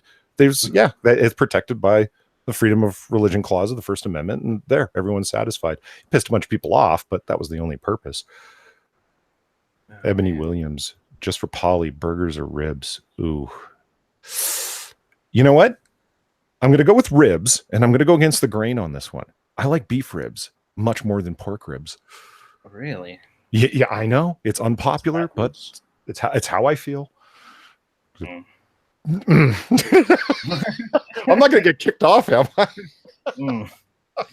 That's strike one.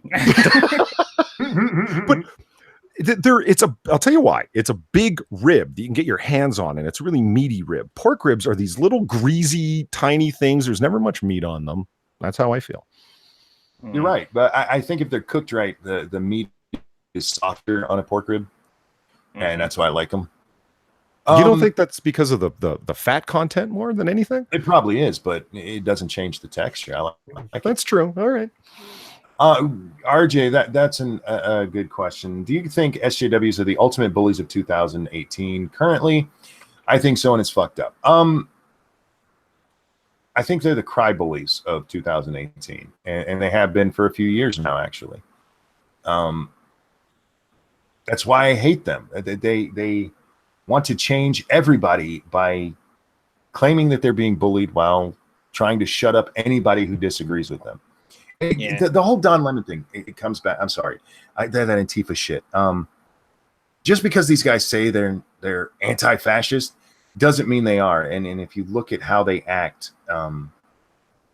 what white supremacists need to do if they want to get a better reputation is call themselves anti-white supremacists, because apparently that's all you have to do is name yourself something, and your actual actions don't mean fuck anymore.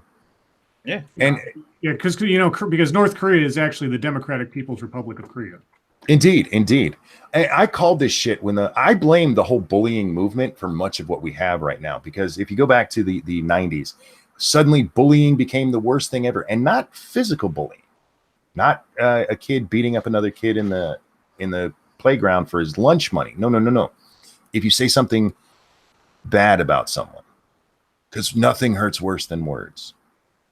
I can call you a dumb motherfucker right now, and nothing in your life is going to change. Literally nothing. But nothing hurts worse than words. Mm-hmm. I don't get it, and I don't understand how this has become a thing in a free society with thinking people. Well, I do, and I blame it kind of on colleges. And guys, I know we have questions, and we'll get to them in a second, but I do want to talk to Polly about this, because we've discussed this in private a couple of times. Real quick, I knew I was going against the grain, but I've been called un-American and a Muslim for talking bad about pork ribs. Jesus Christ. Well, a Muslim's not going to eat a pork rib now, is he? I happen to love Virginia ham, so it's not about pork. I'm just like, it's a rip. So sorry, Monkey, go ahead. All right, so it's I'm like a amazed at the daywalker kind of Muslim. at the beef that I started. I had somebody tweet at me today on Twitter about their Tweeted you on Twitter. About a college class they're forced to take that basically tells white people that they can never be oppressed. They don't know what racism is. They're never oppressed because they're the dominant culture. And I do blame colleges for a lot of what we see with SJW, because you have people that go in there and they're forced to take classes like this. Whether it's you have to take an ethnic studies class or a gender studies class, something that you're going to go into and you're going to hear about how horrible men are, how horrible white people are. And a lot of these kids come out of those classes like, wow, I never knew how bad things were. And then they just repeat the shit on the internet and it just keeps flowing. Is that consistent with what you see at your school? Okay, I've been at like several schools because I'm onto a doctoral program. So several schools. So it's like it's not just one campus. I can speak to a bunch. And then one I did an internship at for a year. Anyway, it is and it isn't. It depends on the climate on the campus. You're not going to see that at Hillsdale, as one example. You're not going to see that at Liberty University. But you're going to see it like a motherfucker over at like anything in the University of California system, for example. Unsurprisingly, it depends on how much the university administration is willing to bend over to the pressure to have things happen. Like, we need social justice courses included. We want to promote these ideas, and they're talking to the University Board of Chancellors and the Vice President Academic, let's say.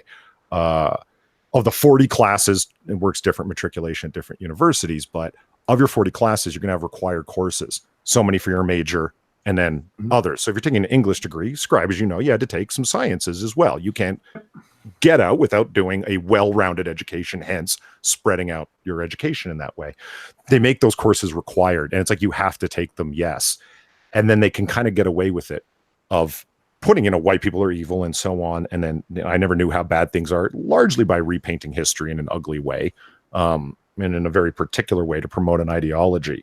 But the problem isn't the classes. Every nut bar out there would have a class teaching their insane fuckery if they had the opportunity. Can you, like Alex Jones teaching a class? It would be a fucking nightmare. Some idiot far righter teaching a class. It would be a nightmare. The point is that the problem lay in that they're allowed to make the courses required. So the issue is not insane people who want to teach insane things. They're fucking everywhere. It's giving them the opportunity to stand in front of a class when the class is basically held there and must do it for their degree. I see that. Thank you. That is one of my problems. I don't care that the classes exist. I don't. By all means, have it. It's supposed to be a university is supposed to be a place where ideas are brought up to people to learn and maybe further their own study of it and become teachers later with whole new ideas based on that original concept. Right. What I have a problem with is taking this bullshit narrative and forcing people to take these classes. Well, yeah, that's because where they know literally nobody would opt to take them. It'd just be a waste of money. So they're just like, yeah, we're gonna have to force people to do it because white people don't want to actually acknowledge that they have this problem, so they're gonna stay away from it. We got to force those crackers in there. And think about it this way. Let's do I'll do the devil's advocacy thing.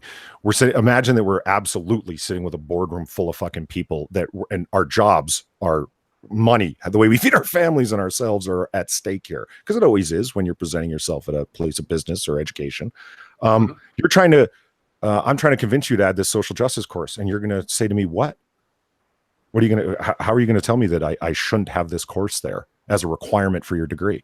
What argument could you possibly present to me as to why it shouldn't happen? Yeah, that's not going to be that. I'm not going to claim as racist, sexist, or insert whatever. See, all you guys are too sharp, and you've been on the internet too long. You're seasoned for it. It's like I'm not going down this path because I know what you're going to say. And Satsu, you nailed it. It's because I have an entire quiver full of name calling arrows ready to shoot. Are you trying to say slavery never happened? Well, Right. you know, every question comes in the form of, have you stopped beating your wife? Yeah, indeed. Yeah. Does your mom know you're gay? That's what we did as kids. That goes right along. That goes right along with the "I'm here to teach empathy" thing. It's like, Yeah. well, what are you going to say that you think empathy should not be taught? So it's Monkey. I don't even think you're wrong when you say universities are where a lot of the problem is spawning. It's the nexuses, whatever, from where it's spreading. That makes it bad, but it's because of the power to yank the chain that they have it. Are you a racist? No, absolutely, I'm not. Then you're fine with it. Okay, so sign. Yeah. That's the power to make these weird things happen. I want to address something in chat there. Azure Phoenix says, why would anyone major in anything that guarantees them never getting a job? We're not even talking about majoring in this stuff. These are required courses no matter what your major is. Yeah. My daughter majored in accounting and had to take feminist studies. I'm like, what the fuck does that have to do with accounting? Because we have to tell you to give women more money because you won't unless you come here. You have to fix the wage gap, Monkey. Duh. Yeah. Oh, anyway, let's get back to some of the questions. Sorry, I didn't mean to go off there. We just missed the time. We had so much to talk about tonight, and I apologize for that. We'll have to have you on another time for a deeper discussion on that, Polly. Sure. Let's see. Thoughts on people thinking that being agnostic equals being an atheist? They're idiots. Those are not the same thing. That's and why I've there's got two different words. And I've gotten that argument with a lot of people because they get mad because I say I'm agnostic, not atheist, and they're like, "Yes, you're atheist." I'm not. I'm agnostic, and those are different. One believes there is no God. One believes we don't know if there's a God. So BG asked me if I had any hold my beer moments. Yeah, one always comes to mind. I was at a conference, and the person that was speaking before me got a few people in the audience irate and walked away. And it was a total hold your beer moment because I said, "Wow, man, you really did a great job," and walked up there. And somebody in the audience told me, "You don't know what the fuck you're talking about." I got to that level, and I said, I may not know what the fuck I'm talking about, but I know what a Q&A session is. Can you hold on to that thought for a while? And I found out later that guy was a close associate of one of my instructors back in my home university. Yeah, it was bad. So yeah, there's my best hold my beer moment. I pissed off the exact wrong person. Ryan wants me to poke you with a blurb reminder stick. Scribbles. A blurb reminder what? Stick. Apparently there's a blurb that's been sent to you. Oh, by the way, guys, yeah, tonight after the program, we will be over on 2 Cents Plus playing Raft. Yes. Okay. Previously on Chimp Change on the High Seas, our intrepid survivors were joined on their raft by a woman of dubious morals and questionable intentions. Will Monkey embrace Anita Sharkeesian and return her attempts at French kissing? Will Satsu throw Jen off the raft? Will Squishy ride atop the back of a giant sea turtle to save Satsu? What debauchery will Jen engage in with a hairpin? Will Polydub feature in the episode? Tune in to the 2 Cents Plus channel to find out. Yes, indeed. We restarted the game. Jen has joined us, and we're having a good time. Yes. And Monkey's a hardened military vet. I am a con artist. I'm a hardened military vet, circa through playing Counter-Strike. Yeah, through playing Counter-Strike. That's the secret, though. He's never been in the army. He just plays a lot of Call of Duty. And Jen's an elementary school teacher / McDonald's manager. And not wearing a bra then. And I'm a con artist.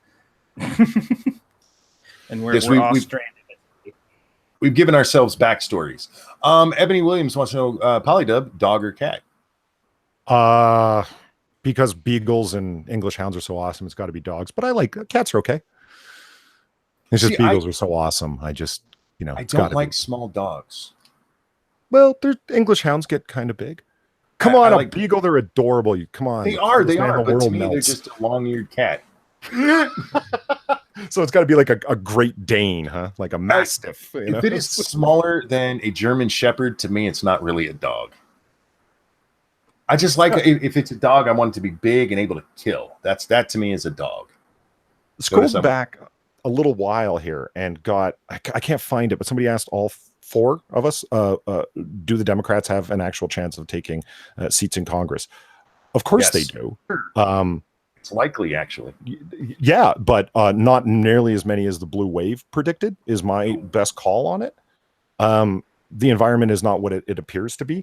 And I have a quick onion paragraph that sums this up. Don't listen to the polls. Trump disapproval rating reaches all time. None of this matters. This is Scribe. You're going to love this if you haven't read it already.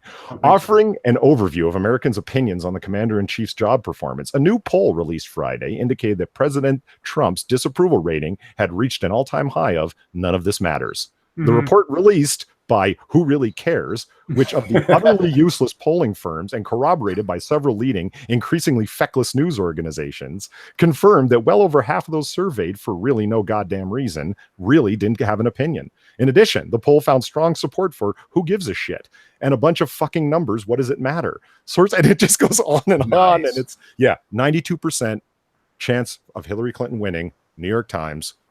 Good job, guys. Good job. Here's the thing. Historically, and this goes back a long time, the president's party loses seats in Congress in the midterm elections. Yeah.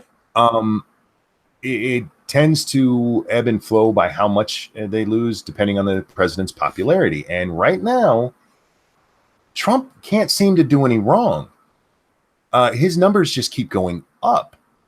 And that should scare the shit out of the Democrats right now, because the more they throw at this guy, the more he's the Teflon Don, guys. No matter what they throw at him, it just slides right off. And it's getting to the point, and we talked about this the other day, I think he's getting a lot of sympathy from people who are like, just leave him the fuck alone. Yeah, they're oversaturating it. Like every fucking day, it's something new. By the time the people don't even get to fully be pissed off about something, because tomorrow they're like, he ate toast. And yes. Well, they've made everyone inured to it. There's nothing left to be shocked by. I mean, he would literally have to have committed a out and out, clear cut felony upon another person before I think people would give a shit, because all the speculation and all the conspiracy theories aren't amounting to anything. I mean, no charges have been filed. Trump hasn't been subpoenaed for anything. None of the politicians are willing to try beginning impeachment proceedings seriously on what's already been quote unquote discovered. So, it's a bunch of cry wolf, and see what happens. If you want to make political predictions, don't be one of the, they have to make sensationalized predictions on cable news, because that's their bread and butter. It's what they do, sensationalism, right? Did you want to get that? Super Cryptic says this is the Clinton effect. I think that's spot on. I really do. Yeah, they're going to report on things as if they're dramatic. Florida is a good example. The turnout for Democratic voters was much larger, 70% up from the last midterm. Well, look, make safe predictions, because then you're less likely to look like a jackass, and you can't fix it by running your own apologetics every night for the next week. Like New York Times did not come out looking that bad, even though they made awful predictions that they claim were based on solidly scientific methodology for their polling. 92%, really. The predictions like this: if the historical pattern holds, the Democrats are going to take seats. They're not going to take nearly as many as they make it sound like. As a matter of fact, they're going to lose some. But overall, the net effect is going to be more Democrats taking over some more seats in the House. The Senate's going to remain exactly the same, because it just will. If they control the House, the Democrats are going to vote for impeachment of Trump, and then it'll die in the Senate. It won't. The Senate won't pass it. No, they're not. I think that the Democrats will probably pick up a handful of seats in the House at best. Right now. If it was held today, not enough to turn the Congress to their side in either house or either chamber. I just think the blue wave stuff is a lot of wishful thinking, a lot of women's marchers and Alyssa Milano and these people who want it to happen and aren't actually paying attention to history, because historically they should have this. But they made a grave mistake in the way they've been handling Donald Trump. But the beauty of it for the DNC is it's broken up to each congressional district, right? So you're not having to vote based upon one individual's ability to not gaffe, not fuck up, to not fall downstairs like Hillary Clinton did and look incompetent, to, you know what I mean? Sure. We're voting on just one person saying this person's from the Democrats and they're going to stop Trump from doing particularly insane things. The net effect could be a hell of a lot of Democrats coming into the House. Could be, won't be. And the reason is because of the things we talked about. One, if you look at the trend over the last, since 92, the Democrats just can't win. They win after Bush was elected, and then promptly just started pissing it away because they can't win. They're too busy playing petty politics instead of actually doing any campaigning. Their ideas, guys, like it or not, a lot of progressive ideas are really popular. It's progressive candidates who aren't.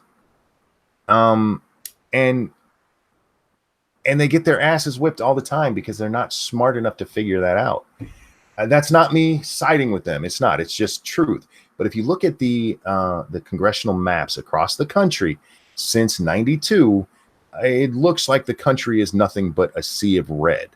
And you're not going to change that to a sea of blue just because Donald Trump fucking won the election. It's not going to happen. This isn't the Bush thing where he made so many gaffes so early and that you had the election, which was contested, and there were so many people pissed off about that. It's not the same environment.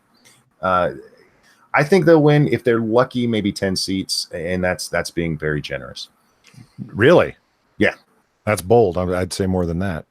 I don't see it. I really don't. Remember how decentralized and spread out this effect is going to be. Think how many congressional districts there are in the United States. Think about Anacostia, De La Rita, Santa Rita, Ocasio-Cortez. What's her name? I call her oregano. So, some combination thereof of what I just said. Yeah.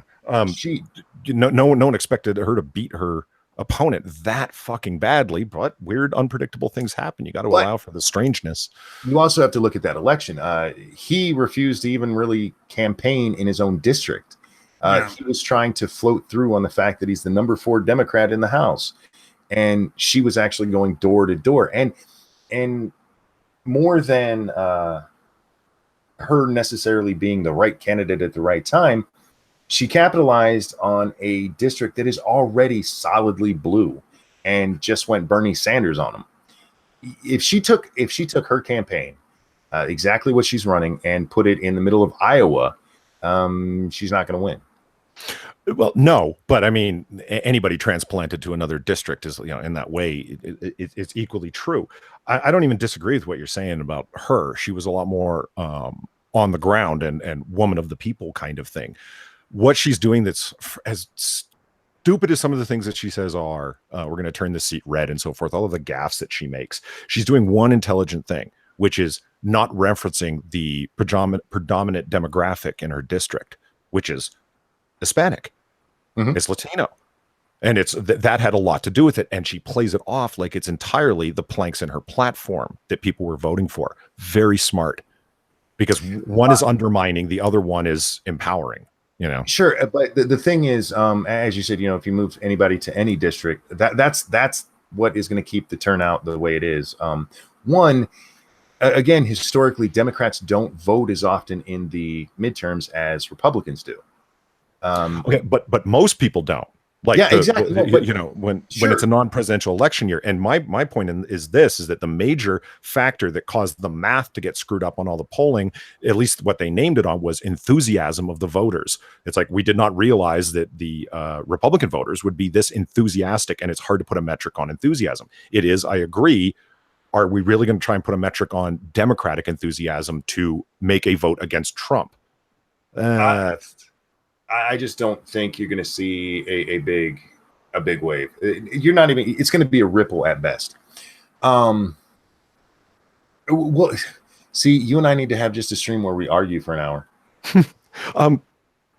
Peter Hades asked. Hold on, I want to get his words right. What do you think of Trump in terms of actual policies? He's governing from slightly right of center. Like it's all very mundane and boring, his actual policies that have been made or enacted. There's nothing really. The rhetoric around him is fiery as hell. You think he was murdering infants on the White House lawn. But no, it's pretty boring overall. He's just sending things in a generally right of center conservative direction. I don't think he's horrible. There haven't been a whole lot of policies to judge it on. He's basically done what he said he's going to do. He's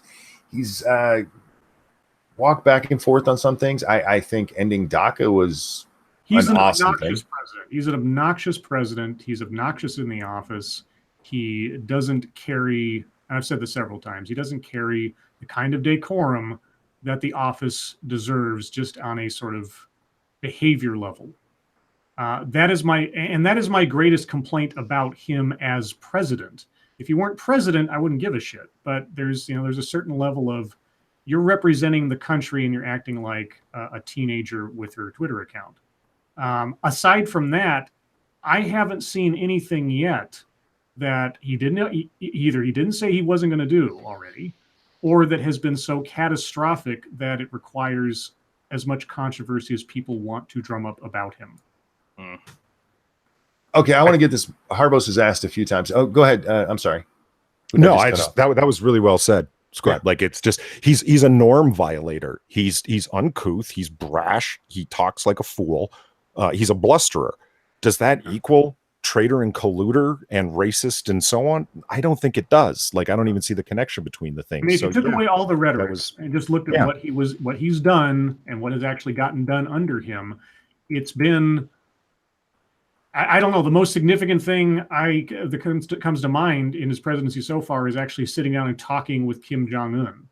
Mm-hmm. I mean, that's as far as foreign relations goes. But has he pissed off everybody and made a bunch of decisions that have made a bunch of people mad? Sure. Do I agree with most of the things he's done? No. Or how he's handled them? No. But that's true of every president I've lived under. So I don't know.